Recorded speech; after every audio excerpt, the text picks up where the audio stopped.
Uzbekistán, un país del que casi nadie habla, pero que guarda entre sus desiertos y ciudades antiguas algunos de los secretos más enigmáticos de Asia Central. Desde lejos parece un territorio olvidado, un lugar detenido en el tiempo, donde el polvo del desierto cubre tanto los monumentos como las historias de quienes aún viven bajo su sol implacable.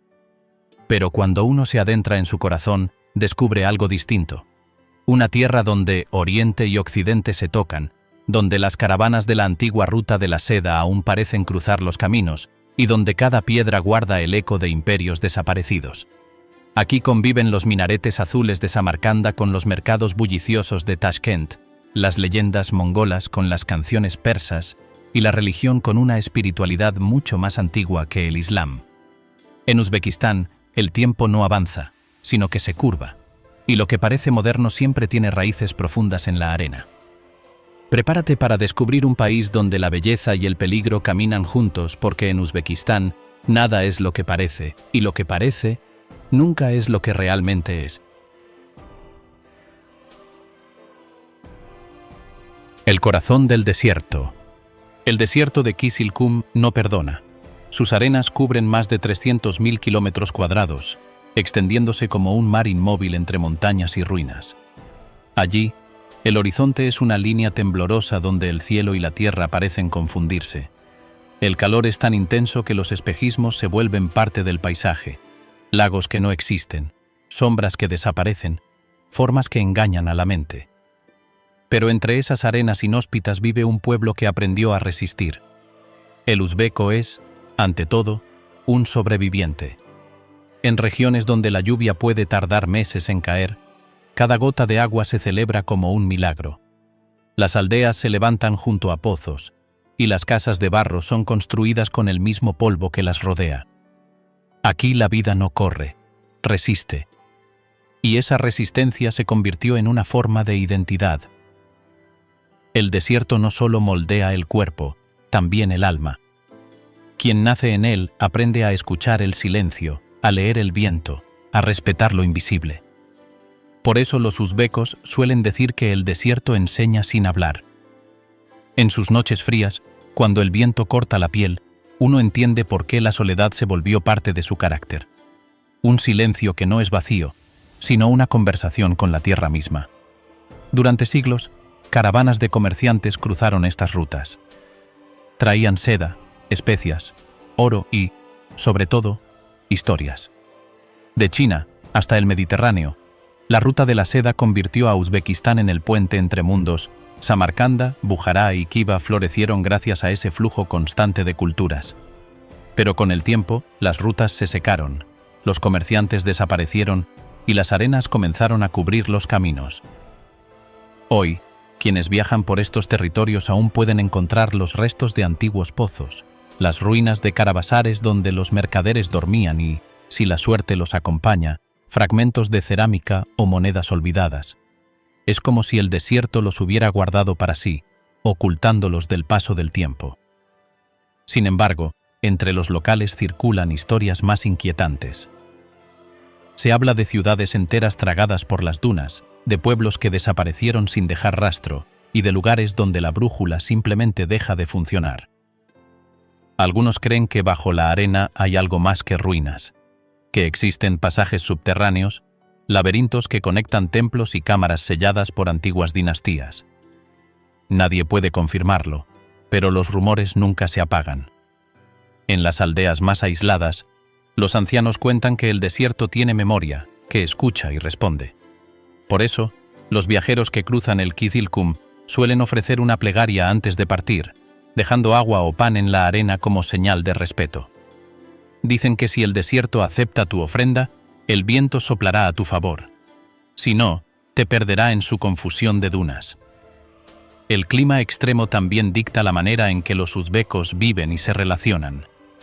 Aquí no hay espacio para la debilidad. Las familias dependen unas de otras para sobrevivir, y las caravanas modernas, ahora hechas de camiones viejos en lugar de camellos, siguen un código de honor ancestral. Compartir el agua, la comida y el fuego, sin importar de dónde venga el viajero. Esa solidaridad es la huella de un pueblo que entendió que en el desierto, estar solo equivale a morir. Pero a pesar de la dureza, hay una belleza casi hipnótica. Las puestas de sol tiñen las dunas de rojo, y cuando llega la noche, el cielo se abre en un manto de estrellas que parece tocar la tierra. En esos momentos, el silencio es tan absoluto que uno siente que el mundo entero se ha detenido. Dicen que quien pasa suficiente tiempo en el Kizilkum empieza a escuchar voces en el viento. Algunos las llaman recuerdos del pasado, otros aseguran que son los espíritus de los antiguos viajeros que nunca regresaron.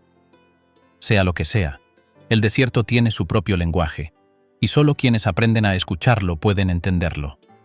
Así es el corazón de Uzbekistán, un territorio que pone a prueba al cuerpo, al alma y a la mente. Un lugar donde cada paso es un desafío, pero también una lección de humildad ante la naturaleza, y, sin embargo, bajo esas arenas implacables, se oculta algo más. Algunos dicen que hay ruinas que no deberían existir, restos de civilizaciones que nunca fueron registradas en los libros. Otros hablan de luces que aparecen entre las dunas en noches sin luna, o de viajeros que aseguran haber visto murallas enterradas que se desvanecen cuando intentan acercarse. Nadie sabe con certeza qué duerme bajo el Kizilkum, pero los locales repiten una frase antigua: el desierto no olvida, solo espera. Y quizá, algún día, decida despertar. Las ciudades de los 1000 colores. El desierto quedó atrás, pero su polvo sigue pegado a la piel. Después de días de arena y silencio, el horizonte cambia. Al fondo, como un espejismo azul, aparece Samarcanda. Es difícil explicar lo que uno siente al verla por primera vez. No es solo una ciudad antigua, es una herida que aún respira. Desde lejos, las cúpulas turquesas parecen flotar. Brillan bajo el sol como fragmentos de cielo caído. Cada mosaico cuenta una historia que nadie se atreve a borrar. Cuando uno se acerca, nota que muchas piezas están rotas o gastadas. Aún así, las grietas también hablan. Dicen que nada es eterno, pero que lo que resiste el tiempo vale doble. En Samarcanda todo parece detenido, pero no lo está. Hay niños jugando en las sombras de los minaretes, vendedores ofreciendo pan caliente y ancianos que observan sin decir palabra. Ellos han visto demasiados amaneceres para sorprenderse. Algunos dicen que fueron testigos de 3 vidas distintas, la de su juventud soviética, la de la independencia y la de ahora, una modernidad que llega a pedazos, como si dudara de quedarse. Caminar por sus calles es caminar sobre capas de historia. Una piedra puede pertenecer a la época de Tamerlán, otra, al sueño de algún arquitecto ruso. Las huellas se mezclan. Nadie sabe dónde termina un imperio y empieza otro. Pero el polvo lo cubre todo, igual a los siglos. El día avanza, y el mercado se convierte en un laberinto de olores. Frutas, pan, cuero, especias. Los vendedores no gritan, entonan. Cada voz tiene un ritmo, como si el comercio fuera una vieja canción heredada. Allí, el dinero cambia de manos con un gesto silencioso. No hay prisas. Nadie mira el reloj. El tiempo aquí no manda, solo acompaña. A medida que uno se adentra, la belleza se vuelve casi abrumadora. Pero detrás de cada fachada reluciente hay paredes que se desmoronan. En los patios interiores, las familias viven con poco. Una alfombra, una tetera, una lámpara colgando de un cable torcido afuera, los turistas levantan cámaras. Adentro, las mujeres tienden ropa entre mosaicos agrietados. Así conviven el lujo y la necesidad, separados apenas por un muro. Y justo cuando uno cree haber comprendido el alma de Samarcanda, aparece Bujará. Menos majestuosa, más íntima. Si Samarcanda es el grito de un imperio, Bujará es su susurro. Aquí el aire es más seco y las calles son más estrechas. Todo parece diseñado para ocultar. Dicen que Bujará fue la ciudad de los sabios y los espías. No es difícil creerlo. Las madrasas todavía conservan inscripciones que nadie logra descifrar del todo. Hay símbolos tallados en piedra que se repiten en lugares lejanos, como si alguien hubiera querido dejar un mensaje secreto. En las noches sin luna, los muros reflejan una luz que no se sabe de dónde viene. Los ancianos lo llaman el resplandor de los tiempos viejos. No lo explican, solo sonríen. Bujará tiene una calma engañosa. Las fachadas de barro esconden patios llenos de vida. En uno de ellos, una familia prepara té.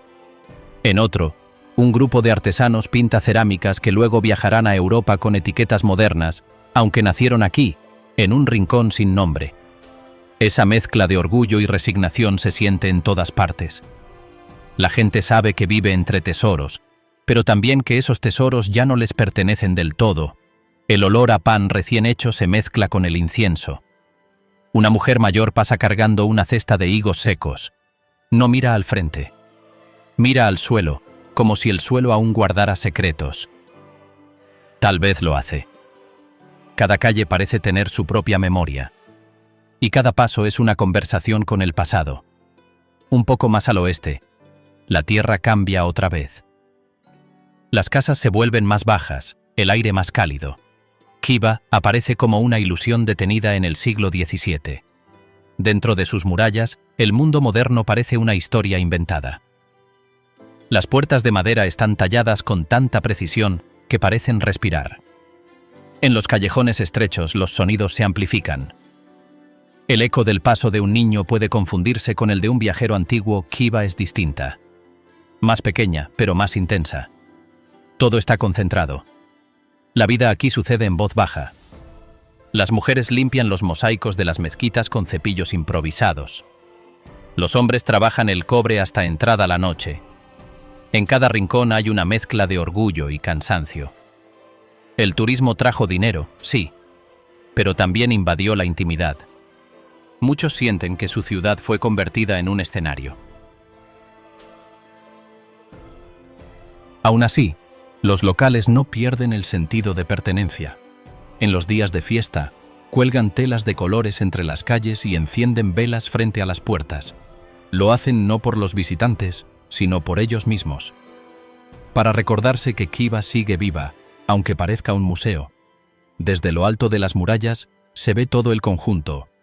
Las cúpulas, las torres, el polvo que flota como un velo.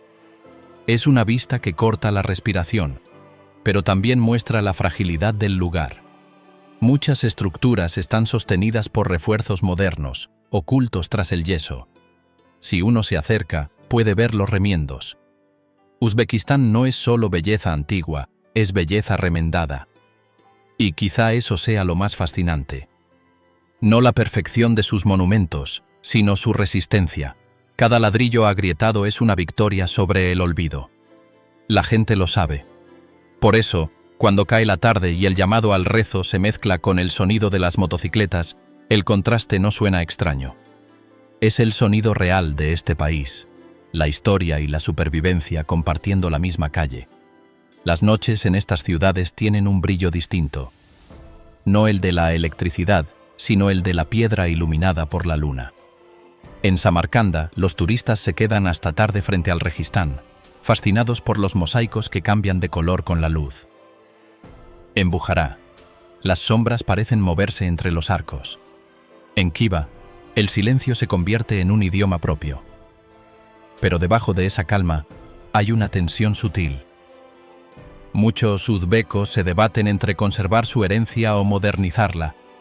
Los jóvenes quieren avanzar. Los mayores temen que avanzar signifique olvidar.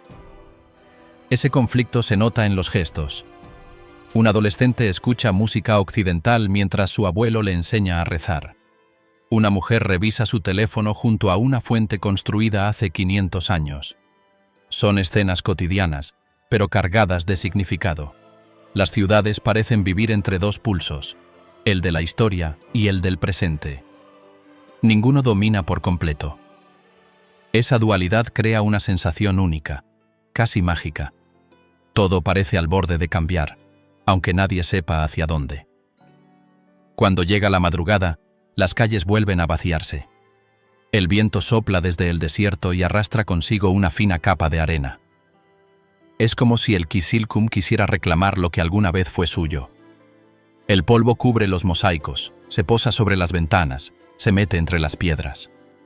Al amanecer, todo vuelve a brillar, como si nada hubiera pasado, y ahí está el verdadero misterio de Uzbekistán, su capacidad para renacer cada día sin perder sus cicatrices.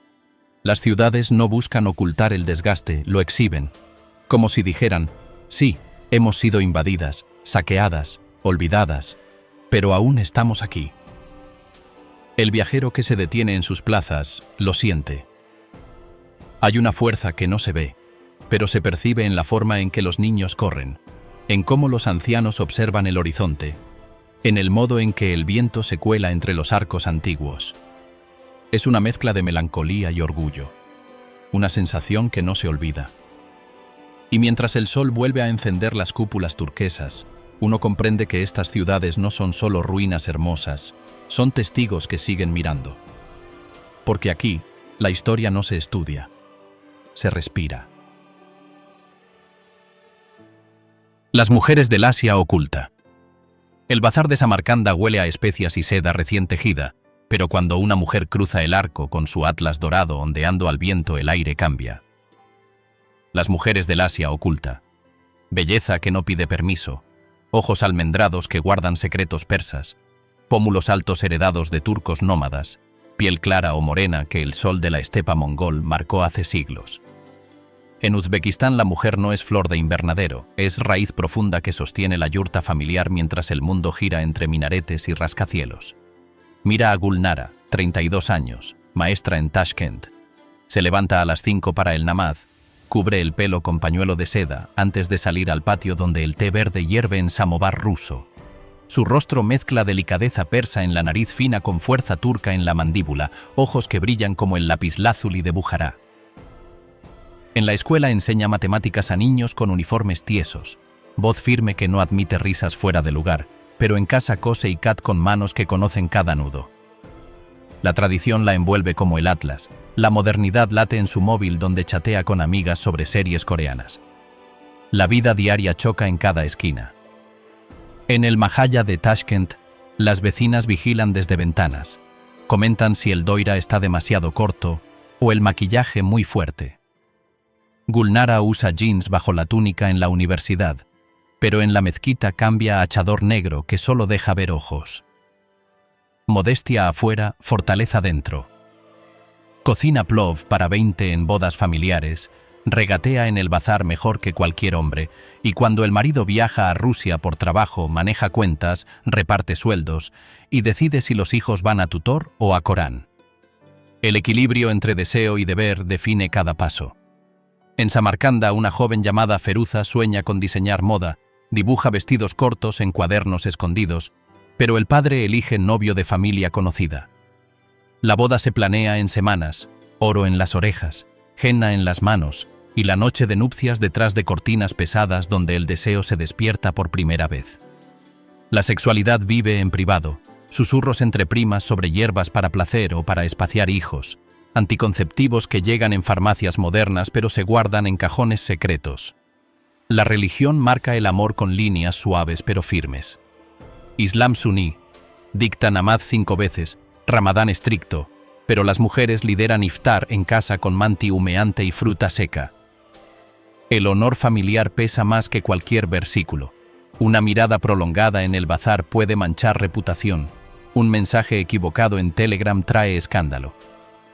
El código familiar une. La abuela decide bodas, la madre enseña modestia, la hermana vigila salidas. Amor romántico existe en canciones de Sherali y Yorayev que suenan en bodas, pero el deber prima, casarse joven, tener hijos pronto, mantener la casa impecable. En Bujará las mujeres mayores llevan paranji aún en verano, velo que cubre todo menos ojos, pero las jóvenes lo cambian por hijab colorido y jeans ajustados bajo la túnica.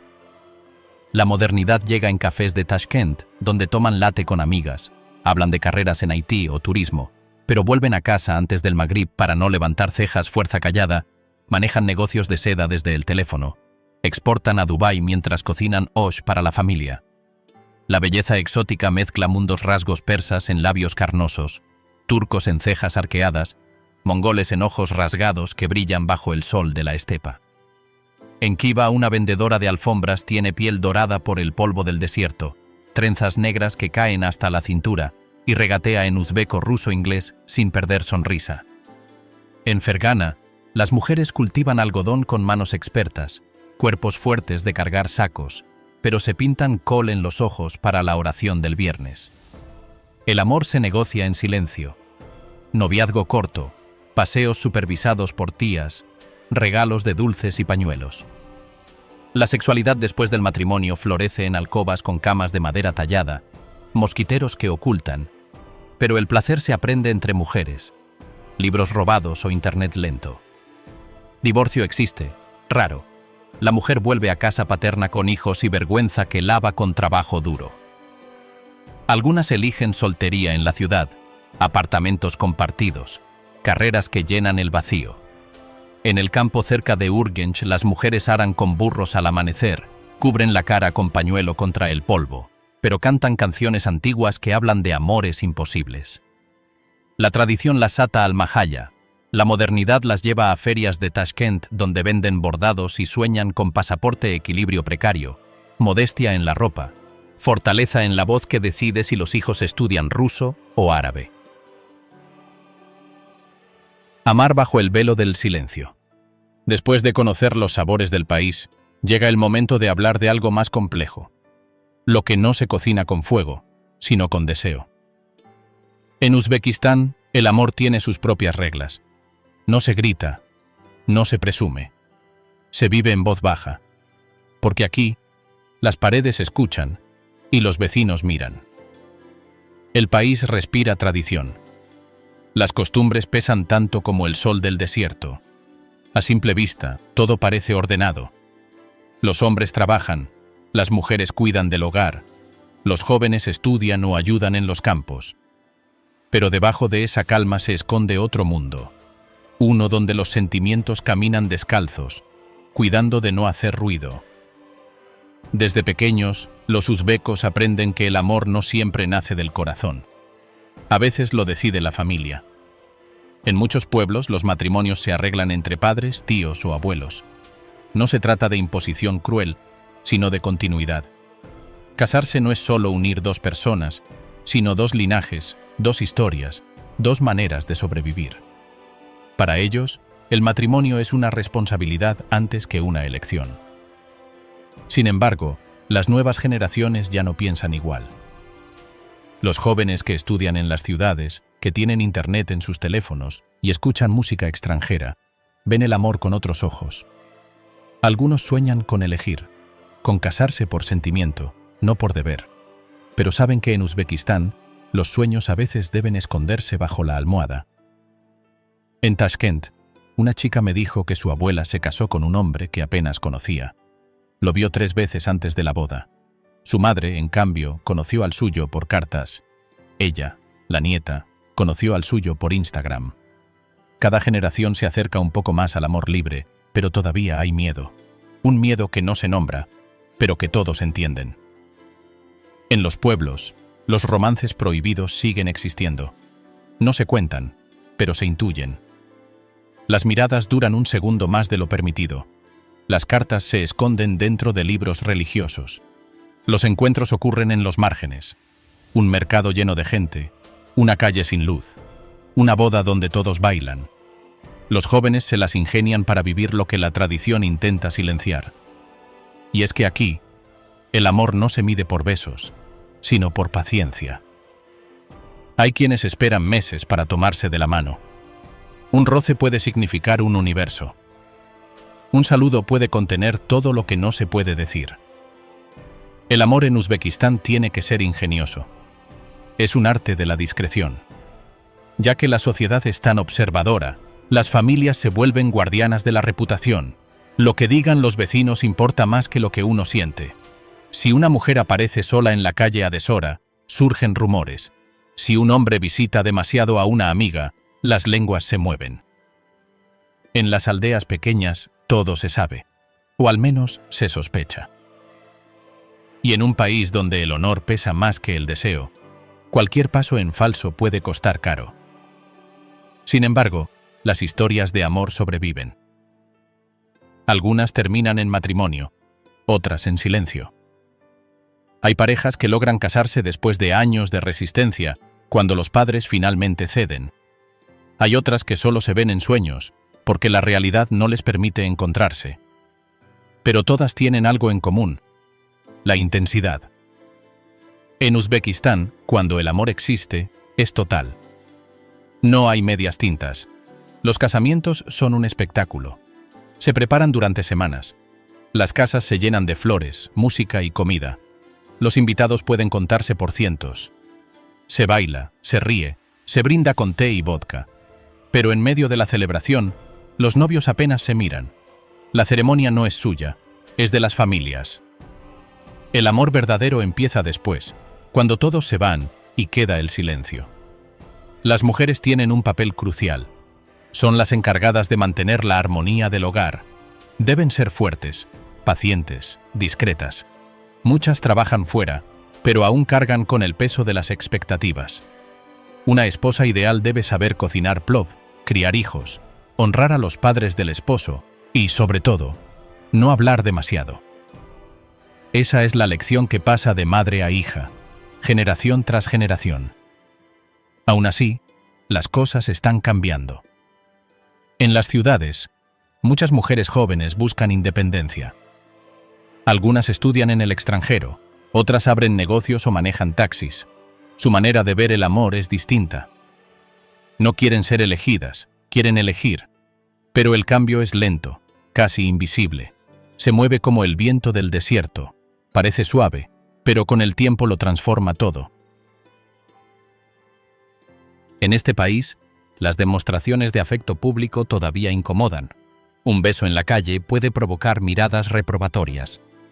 En algunos lugares, hasta podría traer problemas. Por eso, el amor se guarda para los espacios cerrados, para las casas, para los mensajes de texto, para los susurros en la noche. No es que no exista pasión, es que la pasión aprendió a esconderse. La religión también juega su papel.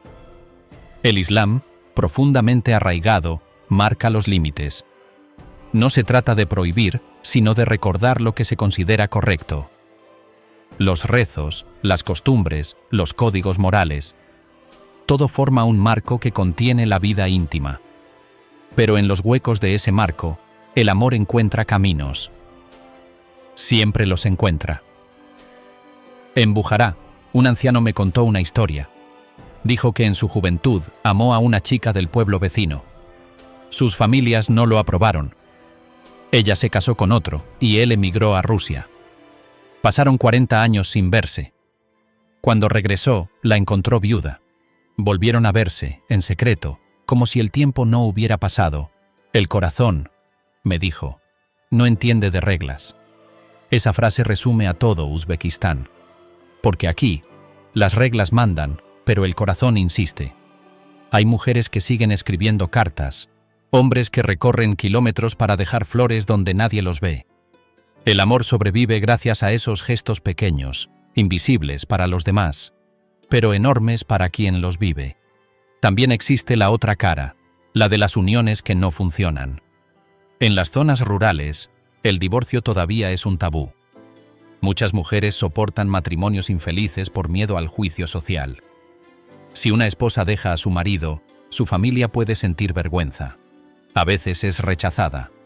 Sin embargo, poco a poco, hay más mujeres que deciden romper el silencio. Lo hacen despacio, pero lo hacen. En Tashkent, algunos grupos de jóvenes organizan reuniones secretas para hablar del amor libre, del consentimiento, del respeto. No son movimientos políticos, sino conversaciones privadas que buscan entenderse a sí mismos. Es una pequeña revolución silenciosa. Nadie grita, nadie protesta, pero las palabras empiezan a cambiar las cosas. El amor en Uzbekistán no se parece al de las películas. Aquí no hay besos bajo la lluvia ni finales perfectos. Hay miradas que pesan, promesas que no pueden cumplirse y silencios que dicen más que cualquier poema. Pero quizás esa es su belleza. El amor aquí tiene cicatrices, y las cicatrices cuentan historias. Cuando el sol cae sobre los minaretes y la ciudad se tiñe de oro, las parejas caminan despacio. No se tocan, pero sus pasos se sincronizan. A veces basta eso. En un país donde tantas cosas están prohibidas, caminar juntos ya es una forma de rebeldía, y mientras el día se apaga, Queda la sensación de que en Uzbekistán el amor no muere, solo se disfraza. Vive bajo el velo del silencio, esperando el momento en que pueda hablar en voz alta. Pero hasta que llegue ese día, seguirá encontrando rincones donde esconderse, porque incluso en las tierras más vigiladas, el corazón siempre encuentra su manera de respirar. Donde los espíritus caminan. Las mujeres guardan deseo en alcobas y honor en la calle, pero cuando el sol se hunde detrás de las montañas de Tian Shan, la noche trae otro mundo, donde los espíritus caminan. El Islam suní llena mezquitas con rezos claros al mediodía. El sufismo susurra en rincones oscuros después del anochecer. Ceremonias que empiezan con adhan desde minaretes altos, terminan con tambores que laten como corazones acelerados. Rezos en desiertos donde la arena quema pies de día y hiela huesos de noche. Peregrinaciones a tumbas donde santos antiguos no descansan del todo. Camina por un cementerio cerca de Bujará al caer la tarde. Tumbas con cúpulas verdes brillan bajo luz naranja. Peregrinos bajan de autobuses cubiertos de polvo. Mujeres ajustan pañuelos bordados. Hombres quitan zapatos en la entrada. Tocan piedra fría con manos temblorosas. Dejan billetes doblados en grietas profundas. La tumba de Bahá-ud-Din Naqshband atrae multitudes. Fundador de la orden sufí. Cura infertilidad con un toque. Trae remesas desde Rusia con una oración. Aleja ojo malo con un susurro. La noche llega rápido. Fogatas crecen. Derviches giran en túnicas blancas que flotan suaves. Tambores retumban bajo. Flautas lloran alto. Cuerpos entran en trance lento. El aire se llena de incienso dulce. Sudor salado. Esos giros no paran fácil. Un derviche acelera. Ojos en blanco. Manos al cielo. El espíritu baja. Habla por su boca. Mensaje para el jeque cercano. Peregrinos anotan palabras rápidas. Obedecen al día siguiente. Construyen pozo. Plantan árbol. El santo guía aún desde la tumba. La fe mezcla con miedo real. Nadie ríe fuerte. El desierto escucha todo. Baja al desierto de Kisilkum donde pastores encienden fuego, al ocaso sacrifican gallina negra. Sangre cae en arena seca. Absorbe rápido. Islam prohíbe ofrendas así. El chamán local no importa. Reza Fatija primero, invoca espíritus de la estepa después. Amuletos de dientes de lobo cuelgan en yurtas. Protegen ganado gordo. Alejan tormenta negra. Una mujer infértil bebe agua de pozo antiguo. Camina 7 veces alrededor. Deja mechón de pelo atado en rama espinosa. 9 meses pasan. Niño nace fuerte. Pueblo celebra con plov caliente té amargo. Esa mezcla pasa en teques ocultas de Tashkent. Edificios soviéticos viejos reconvertidos. Murshid guía círculo de Dikr. Hombres sentados en esteras raídas, ojos cerrados firmes. Repiten Alá cientos de veces. Voz rompe al final. Pecho late fuerte. Algunos caen de lado. Espuma en boca. Espíritu entra rápido. Murshid toca frente caliente. Recita ayats antiguos. Poseído grita nombres prohibidos. Jinn sale en humo gris. Hombre despierta agotado. Limpio por fin. Mujeres miran desde puerta entreabierta. No entran nunca. Llevan amuletos bendecidos en bolsillos profundos. Los amuletos protegen diario triángulos de papel con ayats doblados, cosidos en ropa interior. Guardan viaje largo. Dientes de tiburón en cuello de niños pequeños. Alejan enfermedad fea. Espejos rotos enterrados en puerta principal. Devuelven maleficio rápido. Una mujer de Andiján lleva 7 exactos. 1 por cada hijo vivo. Cose en doira interior. Nadie ve. Todos saben. Exorcismos sacuden chozas simples. En Mahalla de Tashkent, niña de 12 habla voz gruesa de hombre, tira platos contra pared. Familia desespera rápido. Hodja llega con Corán encadenado. Lee horas enteras. Rocía agua bendita fría. Niña vomita negro espeso. Grita nombres antiguos. Jin sale en humo denso. Niña duerme 3 días seguidos. Despierta callada. Curada al fin. Pueblo susurra bajo. Poder real late. En Kiva invocaciones nocturnas asustan de verdad. Viejo con turbante verde entra casa embrujada. Enciende velas negras cortas. Quema incienso que huele a muerte fresca. Familia espera afuera. Oye gritos altos. Muebles que se mueven solos. Hodja sale sudando fuerte. Jin expulsado por fin. Cobra billetes nuevos. Casa queda limpia. Ventanas se cierran temprano. Niños duermen con luz tenue. Peregrinaciones unen todo. A tumba de Al-Bukhari en Samarcanda. Autobuses llenos llegan. Familias duermen en suelo duro. Mujeres cocinan osh en ollas gigantes. Hombres rezan en mezquita adjunta. Niños corren entre tumbas bajas. Tocan lápidas por Baraka pura. Noche trae cuentos. Jinns viven en ruinas cercanas. Guardianes castigan mentirosos duros. Peregrino jura ver luz azul sobre tumba. Otro oye susurros en uzbeco antiguo. Nadie duda fuerte. Fe mezcla con miedo palpable. Supersticiones zoroástricas sobreviven quietas. Fuego sagrado en casas antiguas. Nunca se apaga solo. Sal sobre puerta principal. Aleja Jin travieso. Espejo cubierto si alguien muere cerca. Alma no se pierde fácil. Islam absorbe todo. Hodja bendice fuego. Dice Baraka fluye. El eco de los imperios perdidos. Después de hablar de los sentimientos que se esconden detrás de las puertas cerradas, toca abrir otra clase de memoria, la que duerme bajo la arena. En Uzbekistán, cada piedra parece susurrar un nombre antiguo. Alejandro Magno, Genghis Khan, los sultanes de Samarcanda. Todos dejaron su marca, aunque el viento se haya llevado sus voces. Caminar por estas tierras es como atravesar un libro que nunca termina. Cada ciudad tiene capas. Debajo de las mezquitas turquesas hay ruinas griegas, y bajo esas ruinas, tumbas aún más viejas. Todo se superpone, como si el tiempo se negara a borrar lo anterior. Aquí, la historia no pasa. Se acumula. En los desiertos del oeste, los guías cuentan que Alejandro llegó hasta estas montañas persiguiendo horizontes imposibles. Quería fundar una nueva ciudad, un punto de unión entre Oriente y Occidente.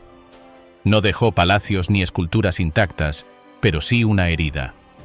Su paso cambió el rumbo de estas tierras. Mezcló sangres, idiomas y dioses. Aún hoy, algunas leyendas lo recuerdan como Iskandar el Conquistador, mitad héroe, mitad sombra. Desde entonces, el poder fue como una llama que pasó de mano en mano. Tras los griegos vinieron los persas, los árabes, los turcos, los mongoles. Cada uno levantó templos, destruyó murallas, renombró ciudades Samarcanda, Bujará, Khiva. Todas fueron capitales de algo, en algún momento. El mapa se reescribió tantas veces que al final, nadie pudo quedarse con él. Ya que hablamos de Samarcanda, hay que detenerse un instante allí. Es imposible no hacerlo. Caminar por el Registán al amanecer es ver el orgullo de los antiguos sultanes reflejado en los mosaicos. Las cúpulas parecen flotar sobre el aire, y los muros, cubiertos de inscripciones coránicas, aún brillan como si la fe misma los sostuviera. Pero detrás de tanta belleza hay un pasado feroz. Las dinastías que construyeron esos palacios se desangraron entre guerras, alianzas rotas y traiciones silenciosas. Cada arco, cada azulejo, cuenta una historia de poder y ambición. En las paredes aún se siente el peso de quienes mandaban a miles con una palabra. Y sin embargo, el viento que sopla entre las torres ya no obedece a nadie. Los imperios que aquí dominaron se desvanecieron, dejando solo su eco. El siguiente en dejar su huella fue Genghis Khan. Su llegada fue como una tormenta que no distingue templos ni tronos. En pocos años, sus ejércitos arrasaron ciudades enteras, borrando todo lo que encontraba. Las crónicas dicen que cuando los mongoles tomaron Bujará, el Khan entró en la gran mezquita y subió al púlpito. Miró a la multitud y dijo: «Si no hubierais cometido grandes pecados, Dios no habría enviado un castigo como yo». Esa frase, repetida por los siglos, aún resuena como una maldición. Pero incluso Gengis, que parecía invencible, terminó convirtiéndose en parte del paisaje. Sus descendientes adoptaron las costumbres locales. Donde antes había destrucción, surgieron nuevas ciudades, nuevas rutas, nuevos templos. El poder se transforma, como la arena bajo el viento. Nunca se destruye del todo, solo cambia de forma. Hoy, en los caminos que atraviesan el desierto de Kisilkum, los camelleros todavía encuentran monedas antiguas, fragmentos de cerámica, pedazos de espadas oxidadas. Son restos de un tiempo que se niega a desaparecer. Los niños los recogen y los guardan como amuletos. No saben a quién pertenecieron, pero sienten que hay fuerza en ellos. Los arqueólogos dicen que bajo las dunas hay ciudades enteras dormidas, puertos secos, templos caídos, carabasares que una vez unieron China con el Mediterráneo. Cada año, el viento descubre algo nuevo: una inscripción, una estatua rota, una vasija con forma de dragón, y uno se pregunta cuántos secretos más quedarán escondidos. El pasado en Uzbekistán no es un museo, es un fantasma que camina junto a los vivos. En las calles de Khiva, los turistas miran las torres de ladrillo sin saber que bajo sus pies hubo una vez túneles que conectaban palacios y prisiones. Algunos dicen que de noche, si el viento sopla del norte, se escuchan las campanas de los comerciantes perdidos, los que nunca regresaron de la ruta de la seda. Y ahí entra otra historia, la de las rutas comerciales. Durante siglos, Uzbekistán fue el centro del mundo. Por aquí pasaban caravanas cargadas de seda, especias, jade y oro. Los mercaderes traían noticias de lugares que sonaban a mito: la India, Persia, Bizancio, China. Las ciudades crecían al ritmo del comercio y los sultanes se enriquecían con los impuestos. Pero todo imperio que brilla demasiado termina cegándose. Rituales que no mueren. Después de hablar de los imperios que dejaron ruinas y ecos, toca mirar lo que nunca cayó: las costumbres. Porque mientras los templos se desmoronaban y los reyes cambiaban de nombre, el pueblo seguía encendiendo las mismas velas, cantando las mismas canciones y mirando el fuego con los mismos ojos que sus antepasados. En Uzbekistán, los rituales no son pasado. Son respiración. Algunos han cambiado de forma, se disfrazaron de religión o de costumbre moderna, pero su esencia sigue intacta. Y si uno presta atención, puede reconocerlos en cada esquina, en una boda, en un funeral o en una simple comida familiar. Todo comienza con las bodas. No hay celebración más larga, más intensa ni más simbólica que esa. Un matrimonio uzbeco puede durar 3 días, a veces más. El primer día es la presentación formal, donde las familias negocian regalos, dotes y bendiciones. El segundo es la ceremonia, donde los novios se sientan bajo un velo blanco, rodeados de flores, música y rezos. El tercero es la fiesta, una explosión de comida, danza y promesas. Pero lo que realmente importa no se ve. Detrás de cada gesto hay un significado oculto. Cuando la madre del novio coloca un velo sobre la cabeza de la novia, no solo la cubre, la protege del mal de ojo. Cuando el padre ofrece pan y sal, no es hospitalidad, es un pacto ancestral. Y cuando los invitados lanzan arroz al aire, no están celebrando. Están llamando a los espíritus buenos para que acompañen la unión. Después de una boda, la casa del nuevo matrimonio se llena de olores: pan recién horneado, té con cardamomo, carne cocinada lentamente en aceite. Comer juntos es una forma de bendición. En Uzbekistán no se brinda con copas, se brinda con pan. Porque el pan, aquí, tiene alma. Tirarlo o romperlo sin motivo se considera una ofensa a los dioses antiguos. Si las bodas celebran la vida, los funerales celebran la partida. En los pueblos rurales, la muerte no es un final, sino un viaje más. Cuando alguien muere, los vecinos llenan la casa con plegarias, pero también con música suave. Los hombres recitan versos del Corán mientras las mujeres preparan comida para los visitantes. Nadie come solo esos días. Nadie duerme sin compañía. Las ceremonias fúnebres duran 3 noches. Cada una tiene un propósito. Una para llorar, otra para recordar, otra para dejar ir.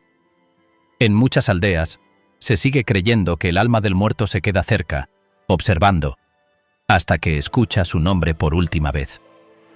Entonces, se marcha en paz. Y para asegurarse de que no se pierda en el camino, se dejan tazas de agua y trozos de pan en la ventana. Estos ritos no siempre son religiosos, al menos no del todo. Muchos vienen de antes del Islam. En el fondo, son herencia de los pueblos nómadas que adoraban al sol, al viento y al fuego. Cuando uno asiste a un funeral en el campo, puede notar esa mezcla extraña entre oración y naturaleza. Los rezos se mezclan con el murmullo del río, el humo del incienso se eleva como si hablara con las nubes, y si de fuego hablamos, hay que mencionar a los rituales del Navruz, el Año Nuevo uzbeco. Se celebra el 21 de marzo, justo cuando el invierno cede al calor. En cada pueblo, las familias encienden fogatas y saltan sobre ellas. Dicen que el fuego limpia lo malo, quema los resentimientos y purifica el alma. Es una tradición milenaria, más antigua que el Islam, más vieja incluso que muchas ciudades. Durante el Navruz también se cocinan platos especiales. El más importante es el sumalak, una pasta dulce hecha de trigo germinado. Se prepara toda la noche, en una olla enorme que no deja de moverse. Las mujeres cantan alrededor del fuego mientras remueven la mezcla. Dicen que quien se duerma verá en sueños el rostro de la persona que le traerá suerte ese año. Pero no todas las ceremonias son festivas. Algunas viven en la sombra, lejos de las cámaras y de los turistas. En el valle de Ferganá, por ejemplo, existen rituales de curación que se practican desde hace siglos.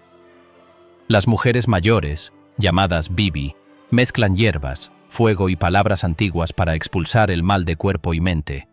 No se declaran médicas, pero curan. Su autoridad no viene de un diploma, sino de la fe de quienes acuden a ellas. Una de las costumbres más misteriosas ocurre en las noches sin luna.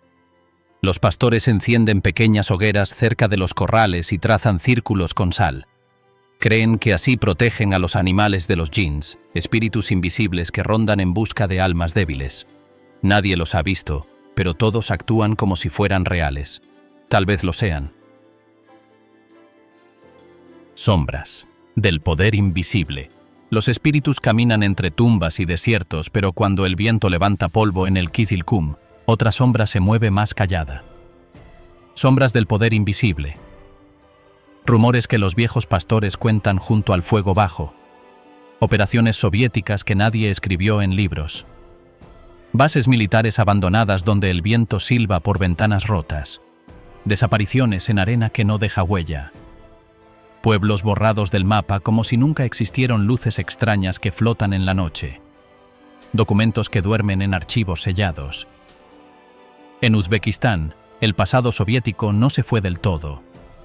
Susurra en ruinas tensa el aire. Deja lo no dicho colgando como niebla. Empieza en el desierto cerca de Nukus, donde la base de Aralsk 7 aún respira. Edificios grises se hunden en arena. Antenas torcidas apuntan cielo vacío. En los 80 probaban armas químicas aquí, dicen los locales. Soldados llegaban en trenes sellados, salían en camillas cubiertas. Un pescador viejo vio camiones descargar barriles de noche, olor dulce que mataba pájaros al vuelo. Nadie preguntó. El Aral se secaba, la base cerraba, pero luces verdes parpadean aún. Jóvenes entran por curiosidad, salen mudos, o no salen. Y así entre conspiraciones y datos, concluye nuestro recorrido por Uzbekistán.